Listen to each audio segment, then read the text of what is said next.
Blog Talk Radio.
After the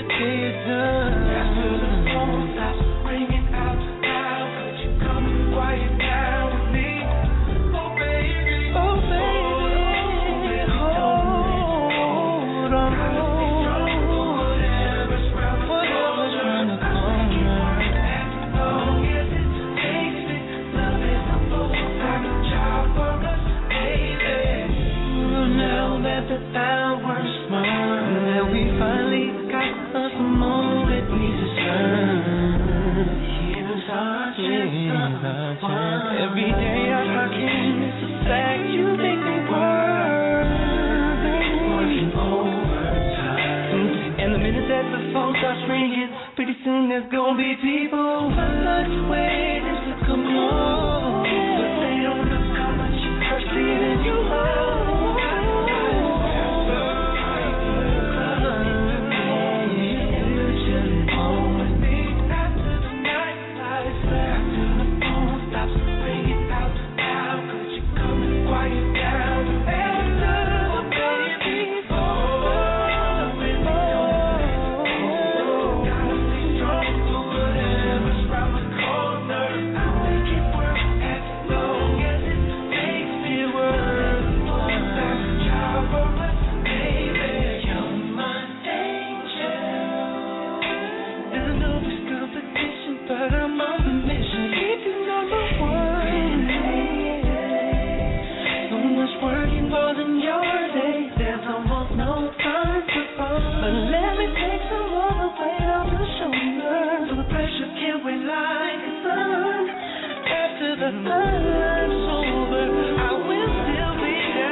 Good evening, and welcome. Urban Souls Radio welcomes our very own Jon B. R&B singer Jon B is known for his hip-hop sound, but he is also a talented songwriter who has written for such performers as Toni Braxton, After 7, and Color Me Bad. He has collaborated with Kenneth Babyface Edmonds, the late Tupac Shakur, Nas, and AZ. Jon B has several gold records to his credit: Bonafide, Cool Relax, and Are You Still Down were certified gold. Are You Still Down and Cool Relax later went platinum. Born Jonathan David Buck in 1974 in Rhode Island, Buck is the son of David Buck, a professor of music at California State University, Los Angeles, and director of the Los Angeles Symphonic Camerata. Buck's mother was a concert pianist, and he learned to play keyboards when he was 9. Soon after, he added bass and drums. His brother Kevin became a cellist, and his sister earned a master's degree at Juilliard in violin performance. Although his family was deeply involved in classical music, Jon B was more interested in music with a beat, and from the age of 5, he drummed on anything that would make a good sound. With no further ado, now this is going to sound crazy, family, and we were so excited that we forgot to get Jon B's call-in number, so I'm going to take a stab. I have several call-in numbers that I'm looking at, and if you're not Jon B, I'm just going to put you back on mute. So, without further ado, I'm going to just take a stab at saying this area code 323 may be Jon B. So let's see here. Did I get that right? Hello, this is Jon B online. All right. How are you doing? I'm doing well, thank you. Thank you for having me. Is this DJ Tan? Wonderful. Yes, this is DJ Tan. All right, my bro. Well, it's good to be with you this afternoon. Man, thank you very much. You know, we were so excited till I forgot. We forgot to get your call-in number, and I'm sitting here looking at all of your fans' phone numbers back here, and I'm like, wait a minute, let me just take a stab at which one could be him. And I said, I got it right. That's right. Oh, man, we are so glad to have you as a guest on our show, and it means the world to your fans. You have a huge fan base on UrbanSouls.com. We're not a huge radio station, but we have your back. And that's what's up, man. I do appreciate it, man. You know, after all these years, it's been about 20 years now of making music, and without y'all, you know, we couldn't continue to do it the way we do. Most definitely. Your fans, they have so many questions. I said when we sit down and we finally had a chance to sit down and talk to you, we were just going to open the windows and just sit back and discuss a lot of things. We are so elated at the fact that your sound, to us, your sound is quite unique. You have the R&B swag, but you also have your own flavor to it. How did you come up with wanting to be, as your parents were such, a bona fide pianist and into classical, how did you decide you wanted to just step out on that? Yeah, I think it really was just the calling, that music, that soul music, whether it be gospel music, whether it be blues, whether it be jazz, or whether it be hip-hop. I just feel like soul music itself had so much melody and so much rhythm and so many hooks that that just stayed in your head. Like when I was 5 years old, some of my first memories were jamming out to Donna Summer, and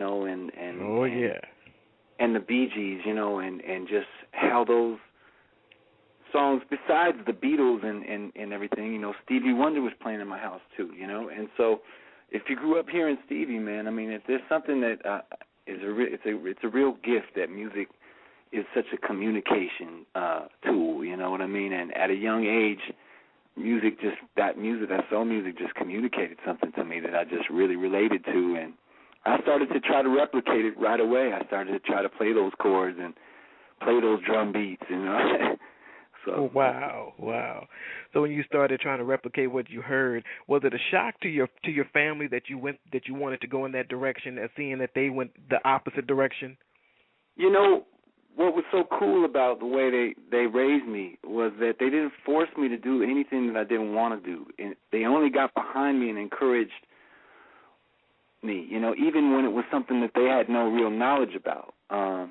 They just could tell, it's, I think, that musical instinct when they knew that, it was something that was naturally happening, that I was naturally just born with a voice and I could sing, Ebony and Ivory and do Paul McCartney's part, but then switch my voice up and do Stevie Wonder's part, or sing my favorite Michael Jackson song, or whatever it may be, Hall & Oates, whatever at the time, and this is in the 80s, and right.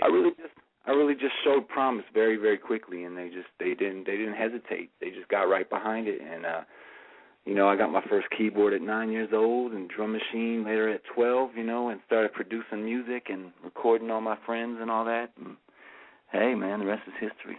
Wow. Were you one of those kind of teenagers where you had you and your little friends had your group, and you like exactly. Exactly. I don't know how many groups I must have went through. Even rock. I went from having a rock group to having like an R&B group. That was like a 3-man R&B group. And then producing the talent in my area, a lot of rappers, a lot of R&B groups that wanted to get demos done, and female singers who wanted to get solo records, demoed up and stuff. So that kind of gave me my practice, and I also got, I gained a little bit of a name in the industry that way. That's why I was able to walk in the doors of Mr. Babyface Evans, and walk through his door, and he was kind of like, oh, yeah, man, these demos, he's showing a lot of promise, man. Let's put you in the studio and try you out for real, Wow, and the rest is history, so. I was thinking about being in Los Angeles.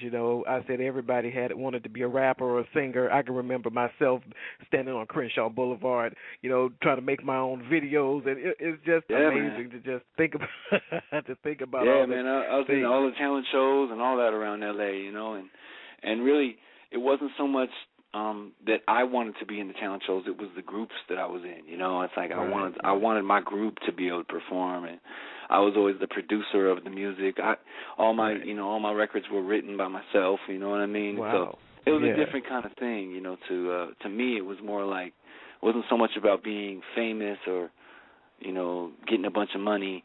For me, it was like the craft of making music, and I wanted to share that with the world, you know what I mean? So really being an artist was something that I was sort of made for, Now, did you go to school in California? I did. I went to school at the L.A. County High School for the Arts in Cal State, L.A., and so that was a really beautiful thing because I was able to be a part of that gospel choir, and oh yeah, and that whole element of vocalizing. If you haven't been in gospel choir and you're a singer, then that's a whole sort of another sort of experience when it comes to just soul and really where does the soul come from? It's that's from right. the spirit. It's from inside you. And that's right. That's where I learned to project and really learn how to sing. Really, it was in gospel choir. That's right. I mean, that is the heart and soul of R&B. I mean, it starts there. If you have, like you said, if you have it in your soul, it's going to come out regardless. What was it like being around when you and your grandparents had the record store, and you used to spend a lot of time there? I mean, was it like a candy store full of music? You know what? It was just really cool because I was such a young I was a baby at that point. I was from the time I could crawl to like the time I could walk, I was in this record store, and the people would come and go, and they'd buy all kinds of different records, and my parents as well as my grandparents would pay attention to whatever they were selling, because my dad worked in the store, my grandfather, my grandmother, and my mom, so everybody took turns, selling, records and cassettes to the people. And, they paid attention to what was selling the most, and they wanted me to have, whatever they felt was appropriate, and at the same time popular. So I was getting everything from Earth, Wind, and Fire to the Beatles to, you name it. If it sold, I had a copy of it, a free copy of it, and that was just a great thing because that was sort of my world that I used to live in. I just remember I had this little turntable and my records, and I just put on the turntables, and I'd just go into my little world and look at all the, back then we had record covers, album covers, that's right. Where, so much to look at, and so much to stimulate your mind. And that's right. As a young boy, I just kind of went into those little worlds, and I just, I loved it. So where you were just like everybody else, and I let the audience know, we all are derived from the same place. Did you have your fake microphone with your hairbrush and I your did. broom? I did. I actually had a guitar, a little broken guitar. The neck was broken, and I still made that thing happen, man. I just bang it with the drumstick and turn it into my own instrument. I used to play just anything that had a rhythm. Anything I could make a rhythm on. Really, I used to get in trouble in elementary school and. For beating on the desk and making beats and, getting all the attention of the class. The class would be like, yeah, okay, cool. Started bobbing their heads and, I'd get in trouble by the teacher, So, yeah, music was just kind of like irresistible to me, Now, you said that you write your own music. You write your own lyrics and everything. When when you met up with Babyface, what was that like the first time? Just like, it was really sort of like me coming full circle because, someone that was so influential as a writer, as a producer. From learning his chords and learning how to play his songs to finding my own style and sort of my own niche. Through sort of imitating his style. And to be able to meet that person who you call a mentor, become their friend, be in the studio with them, study under them, that's just really, that was the ideal situation for me as a young guy growing up in the music industry.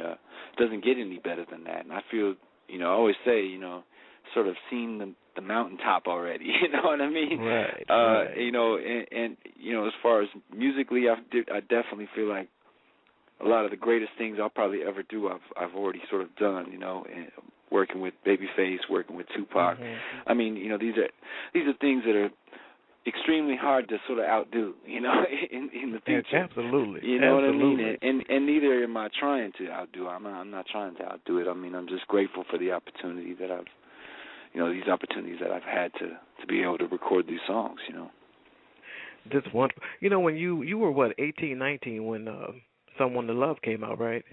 That's right. It's almost 20 years since that, Wow. Next year it'll be 20 years since that song came out, man. Amazing. really, really amazing for me, and it's only a sign, I think it's a tell-all sign that, we definitely need to link back up and start doing stuff, using, music again together. So, you never know what you might hear in the future, but I'm definitely trying to link back up with my man again, Babyface. What was it like to be in the game 3 months and it had, for Billboard 200 to have sold over 58,000 copies? What did that feel like, being 19? Well, I just felt like, being that it was produced and, the song "Someone to Love" was, written by Babyface, it was produced by him. He sang on the joint with me. My very first song I got to sing with my favorite, artist. That was really, I felt like, I felt, honored to be a part of it, but I wasn't surprised at all that the music was going to be, have such a shine, people were going to pay attention to it like they did. I felt like at that point, like, wow, okay, I finally made it.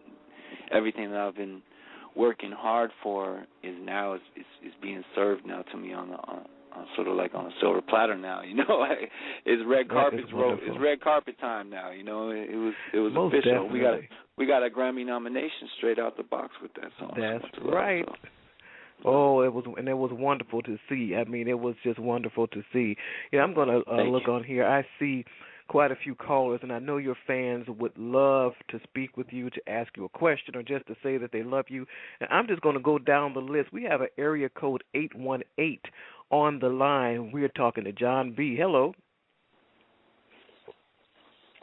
Area code 818. Hello, can you hear me? I can hear Hello. you. Who's this? Okay. I just want to tell Jon that I really love his music. I've been a fan from the beginning. And I called to ask, would he be interested in acting in movies?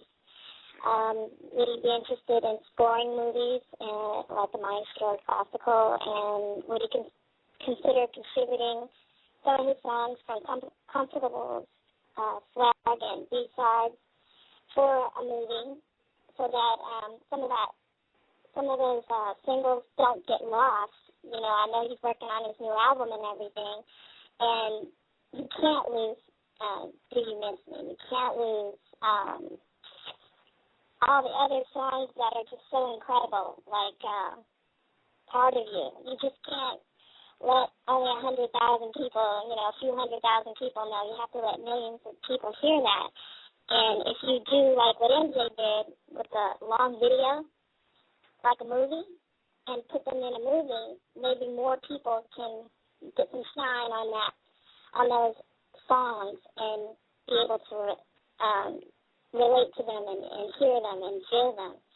And I was wondering, would he be interested in acting and doing that? Wow, that's a serious question, and a statement at the same time. Yeah, well, I appreciate your support. That the question to the whole acting thing is, definitely not an actor. Definitely have no plans on being an actor. Have no plans on being on a reality show anytime soon to promote my music. As far as promotion of the music, B-sides and Comfortable Swag are my first independent releases. These are the first time, sort of like, if you will, sort of like experimenting really with my fans and really, really seeing if my fans really still support me, off the fact that, I'm still the person who's making the music, who's singing the music, performing the music. I just don't have the same, backing, financial backing and corporate backing that I had when I was signed to Epic Records, which those were the heydays, man. It was great. It was a great time. I was very, very honored to have that, that opportunity on that label. A lot of things changed within the industry. A lot of mergers happened. A lot of the old people got fired. And when it came to making moves, I actually moved on myself. I actually asked for a release from Epic Records back in 2000, actually, after the release of Don't Talk. And ever since 2000, things haven't sort of been the same in my career in terms of like exposure, in terms of promotion. So you are right. My albums are sort of, sort of like hidden gems, if you will, and people really have to pay attention. The fans sort of have to keep up with me on, via website and Facebook and, all of the Twitter and all that, all the various social networks. This interview today is allowing me to keep up with my fans. So I'm really grateful for all the different, venues that are making themselves available to me, as an artist, because that allows me to continue to do what I love. I just feel like I have so much to do within the musical realm, of being a writer, being a singer, as being a producer, that I really don't have any interest in changing my direction anytime soon. I'll say, okay, man, I'm gonna be an actor now, and be in an action movie or be in a thriller or whatever, whatever have you. Even though that could be a good check, it could. I just feel like, I think if I really wanted to be famous, and it was about being famous and having the whole world turn into my channel, then I would have done some other things a long time ago that would have allowed me to have that exposure, because I've definitely got the offer many times to be in movies, countless movies, and I've turned them down. But I do definitely appreciate the opportunity that people want to give me. I'm definitely into the idea of scoring movies, to answer that question. Anything that's got to do with music, I'm definitely looking at, making that a part of my future. Right now, the B-sides and the Comfortable Swag releases under Visoleg Records, my label, are really for my diehard fans and the people who are really paying attention. That's why I wanted to do that. Not to keep people waiting for another 4 or 5 years, Right, and it's awesome. It's awesome that you have evolved. A lot of times artists, they don't evolve. They just stay in their little comfortable spot. And I think for you with this new CD, I think that it went to a totally different direction. And to me, it's like a storybook. You're writing a story. Music is changing, and music is changing. R&B has changed a lot. I've made an effort to keep up with a lot of different styles of music, but particularly R&B and hip hop, and the way that it's changed. I've stayed up with the times. I was one of the first R&B guys to sort of bring in hip hop cats into a R&B track like Tupac. You know what I mean? Like I worked with Jay-Z when Jay-Z was brand new in the game. And my whole thing is these were things that I wanted to do out of just having a personal love for the music and wanting to, include that in my, in my music. So, it's really a beautiful thing to see how, the music is growing and changing, and I really want to be a part of that, without it being pretentious and without it being unnatural. I think I just kind of adjust with the times and make it, I make it mine, my way. Absolutely. And that's the way it's supposed to be. We got a caller, area code 973. You are on the air. Area code 973, you're on the air. Is that me? Yes.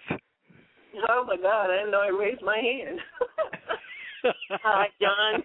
My name is Jazzy. I'm one of the DJs on the Soul FM. I absolutely love your music, and we're so honored to have you.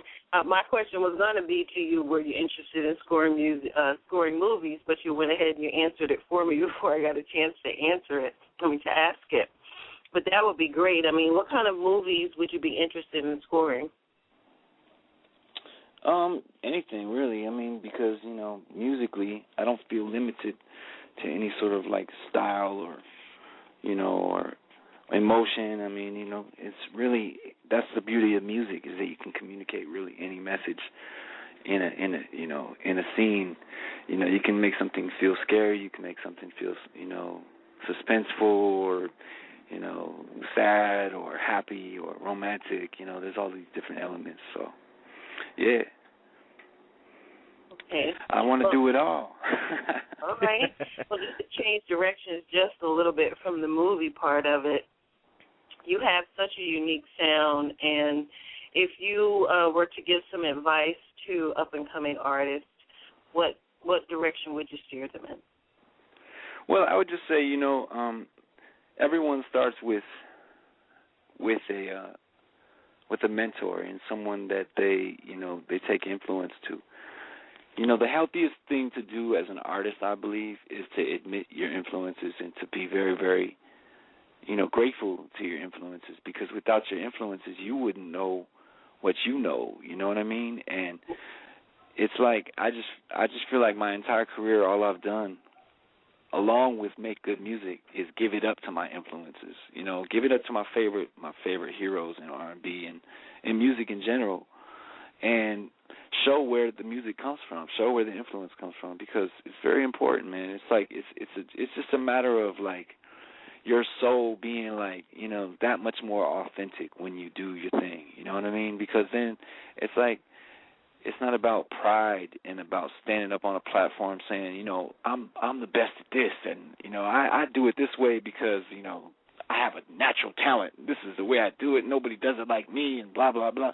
No, it's not like that, man. There's plenty of singing, playing, performing people on this earth, man, and we all got something in common. And I think that's what's really beautiful, is to be able to understand how we have these common forces and abilities, and it's about being kindred spirits, man, and being closer rather than separating one another and competing with one another, and creating dissension and jealousy and all this other whack energy that we don't need, man.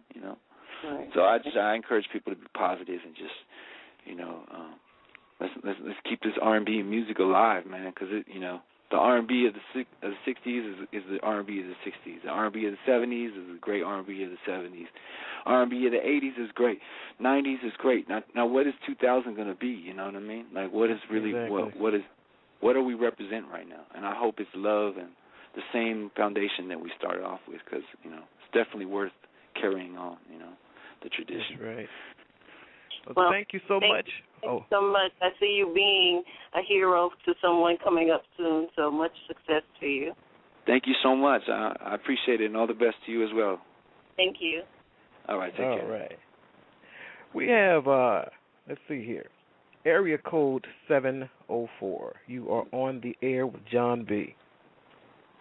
Hey, well, I'm a straight diehard fan, so you can literally name any song that you've ever put out there, and some unreleased, that I know all the words to. And I consider what you do, like, way more than just a musical thing. And I really want to say that to you. Like, if you could understand the impact, like, on a daily basis inside what you have on my life, like, it's, like, beyond compare. So more than anything, at this point, I am, like, literally just like a little kid at Christmas, and I'm waiting for your next one coming out, because I don't think I can wait. I really can't wait. Beautiful. So I really want to know when, what you're working on, and when do you think you'll release something else? Well, I mean, right now I'm working on the album. What's so amazing is that my little girl's, her name is Azure. She's 6. She just turned 6 in this last July, and right. July 20th is her birthday, and she turned 6. And it's just, I've been really taking time to be a father, besides, being on the road and, doing what I got to do to keep the bills paid.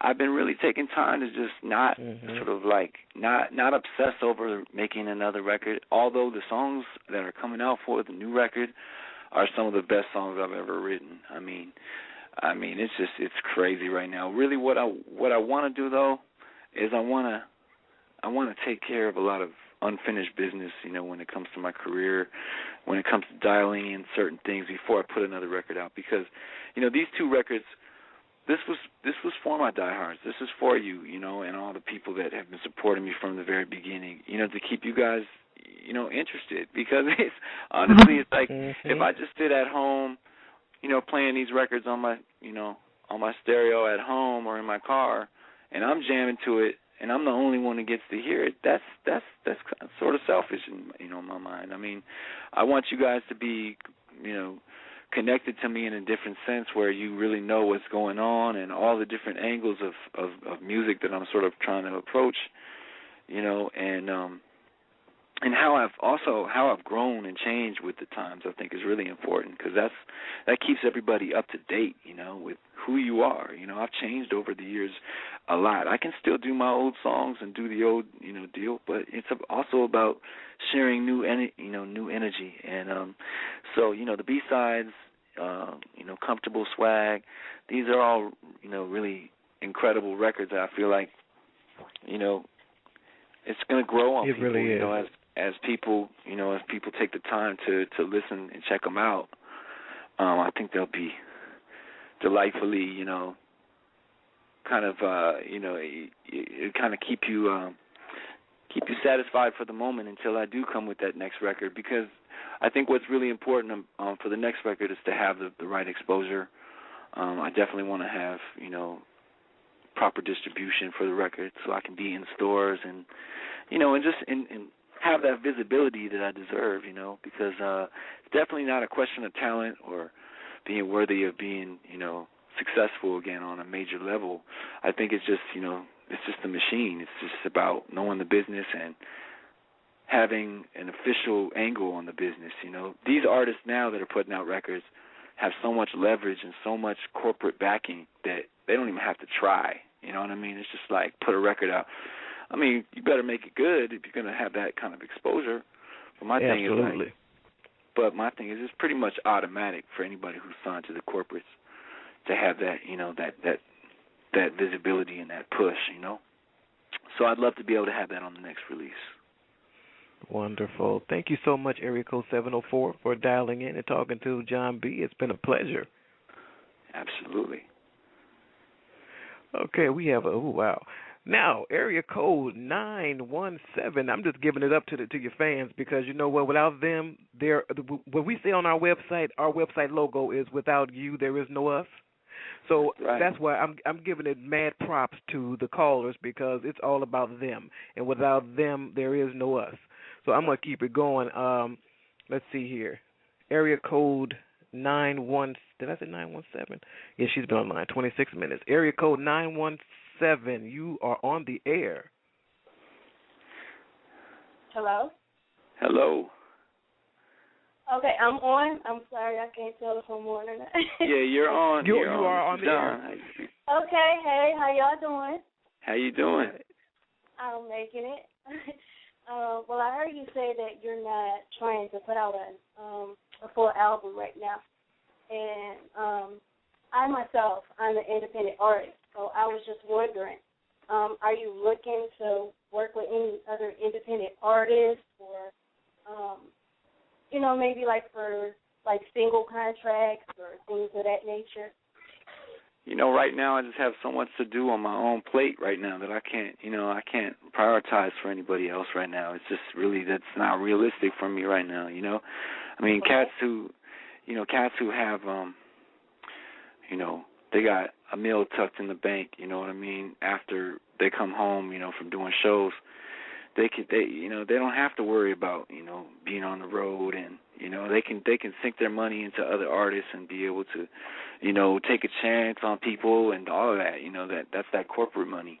You know, I'm not working with that right now. To be quite honest with y'all, you know, like it's a different kind of game now, you know, That's right. I mean, artists don't even make really money from selling records anymore. You know, we got to get our money on the road, you know, and it's like that doesn't leave a lot of room for me to really spread myself in any other way, you know. Unfortunately, because I definitely, you know, I have my label Vibes Elect, and I definitely want to expand. But it's all about timing, you know what I mean? It's all about making the right moves at the right time, and not just wanting to just do what everybody does, and that is, you know, everybody's got a label, everybody's got a gang of artists signed to them that never come out.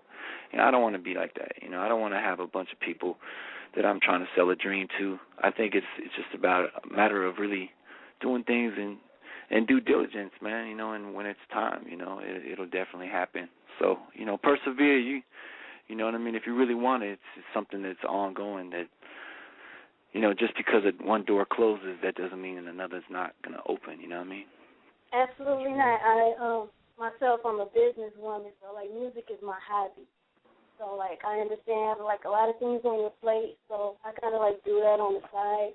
But yeah, that was my question, and I appreciate your answers, and I'll be continuously just checking in on you and following your movement and seeing what you're doing. Thanks a lot. I appreciate you. Take care. All the best with what you do. Likewise. Thank you. All right.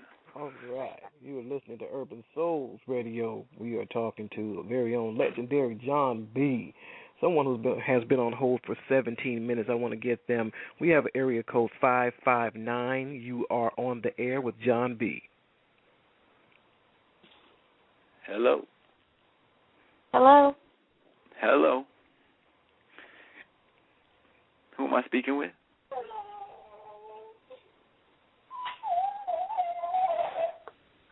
Hello? Yes, hello. Oh, I'm sorry. I was just listening. I didn't have a question. Oh, okay. Well, I follow you, but I didn't plan on asking a question. Okay. Oh, I'm sorry. I thought I saw your hand up back here. I'm sorry. No, it's okay.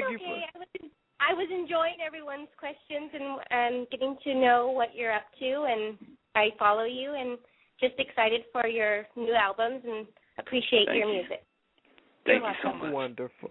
Thank you. I'm sorry. No, it's okay. No problem. Okay. Bye. Okay. We're going to go up to area code 7 minutes. Area code 407. 407, you are getting ready to be on the air, so say something. 407, you are on the air.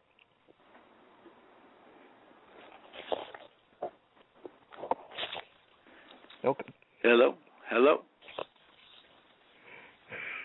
Area code. Hello. Area code 407. Hello, are you there? Yes. How did you teach yourself? Hello. How did you teach yourself to play since you didn't learn classically? Just by ear, you know.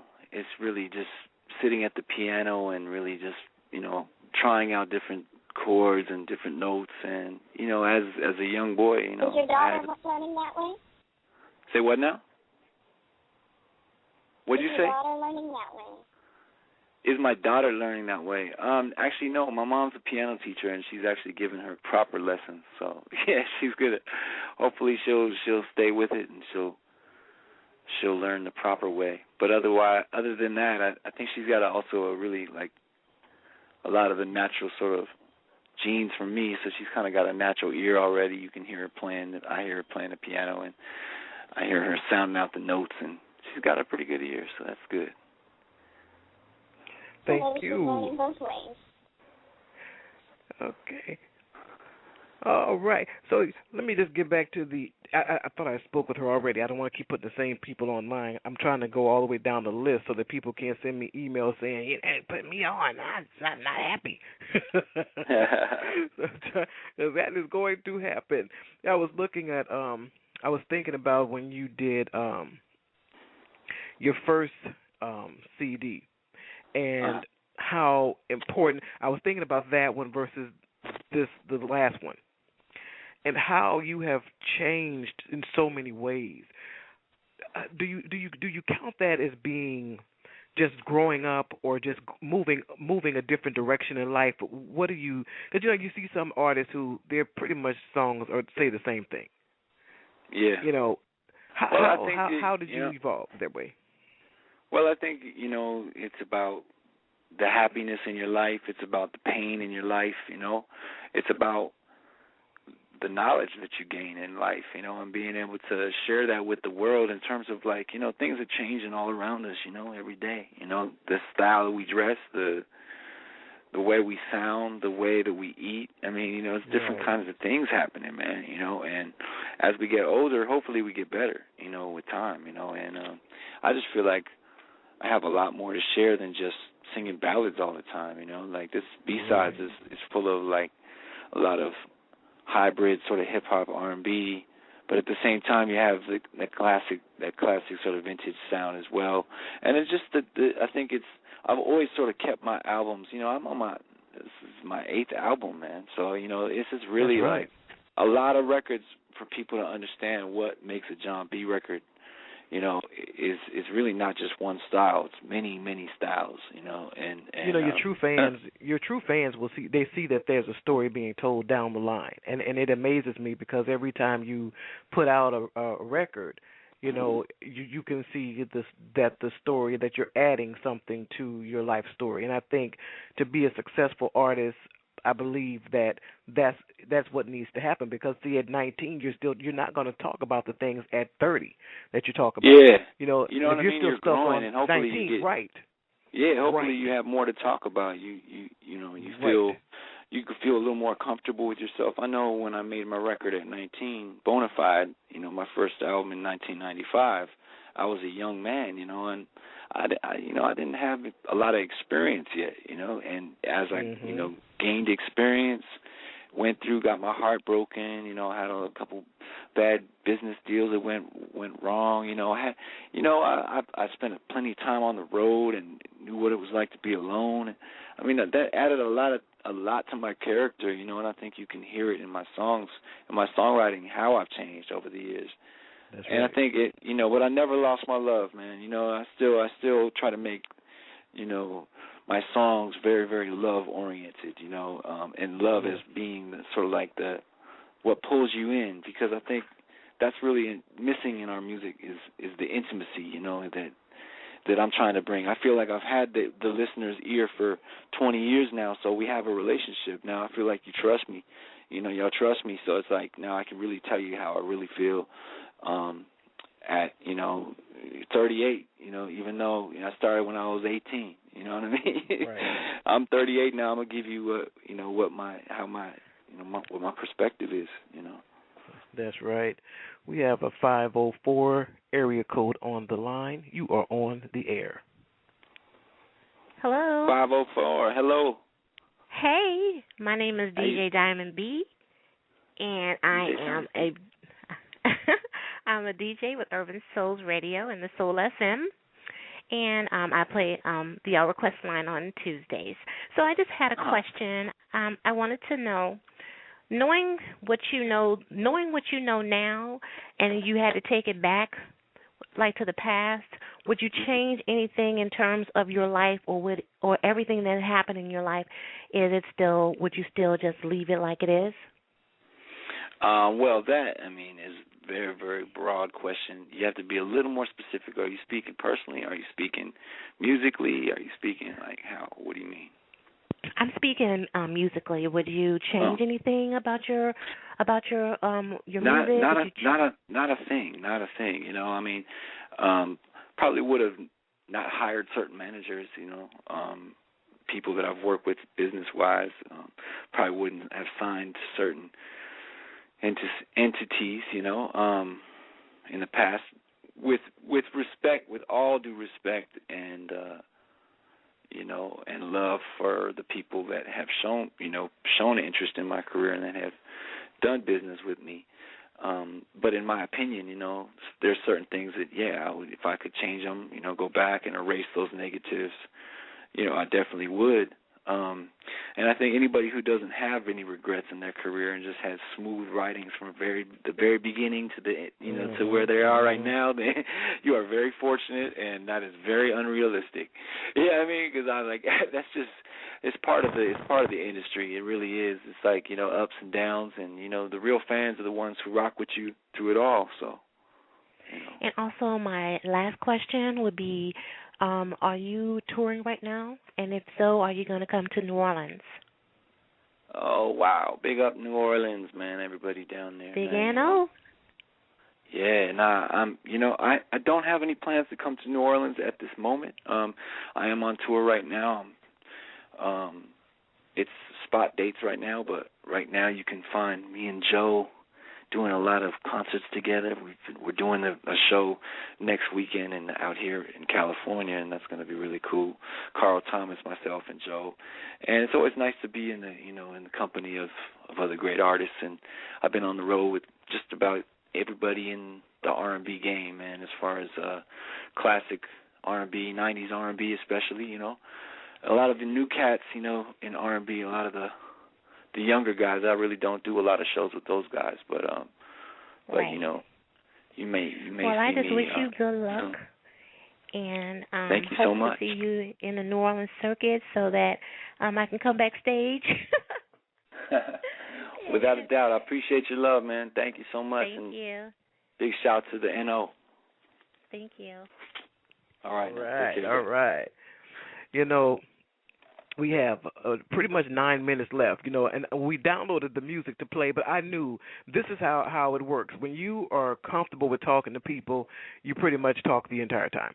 So I knew that we weren't going to have a lot of time to play the music, but what we normally do on Soul FM and UrbanSouls.com is we will have a Jon B night, and we will play all of your music on the air. So this is wonderful. what we're going to end up doing probably tomorrow, is to have a Jon B night and to be able to play all your music. I wanted to give one special shout out to our promotion department, and her name is Sabrina Gibson.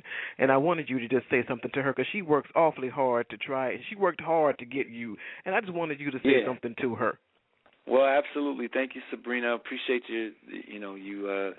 Everything that you do, and we just. We're gonna keep this thing going, man. This music doesn't stop, So all the people that help it continue to grow and prosper, I definitely appreciate you. All the best to you. We most certainly appreciate you calling in and speaking to us. I mean, it means the world to us. Like I said, we are some of your biggest fans sitting here on UrbanSouls.com. We've been here 4 years and going even stronger, and we do touch base and interview the people who make changes, people who we see that make changes really in the world. I mean, your music, it tells a story, and it doesn't tell a story that tells you to get up and shoot somebody and get up and kill somebody and get up and run somebody over with a car. It tells a story that we do need peace on earth. We really, really do. If we take it back to where if we take it back to where you're coming from, it's nothing but love, my brother. So I thank you from the bottom of our hearts at Urban Souls Radio and the Soul FM that you took your time out of your busy schedule to speak with us. My pleasure. And again, we hope to talk to you again real soon when your next album comes out. We hope to talk to you again. Absolutely. Thank you that. so much. Thank you so much. Right, be brother. blessed. You too. All right. Peace. All right. Peace. That was the legendary Jon B. You heard it right here. You heard it right here on UrbanSouls.com. UrbanSouls.com, if you are not a member of UrbanSouls.com, I suggest you run on over and just open up your little page, because guess what? We're doing big things all the time, always. And you know what? We're going to keep on moving forward, keep on moving up. We do big things with big people. As you can see, Jon B was here.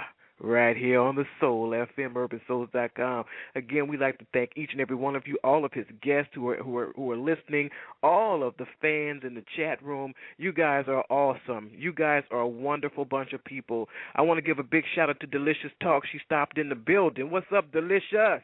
She stopped in the building. I want to thank her for stopping in. And you guys are the best. It was a wonderful night, and I appreciate you all so much. So with that said, at least we can get a couple of songs out. We're going to play right now, After the Party. Yeah, Jon B.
be people who fluctuate and look more, but they don't look how much you first leaving you home.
When it's talking, conversation so deep, it's just all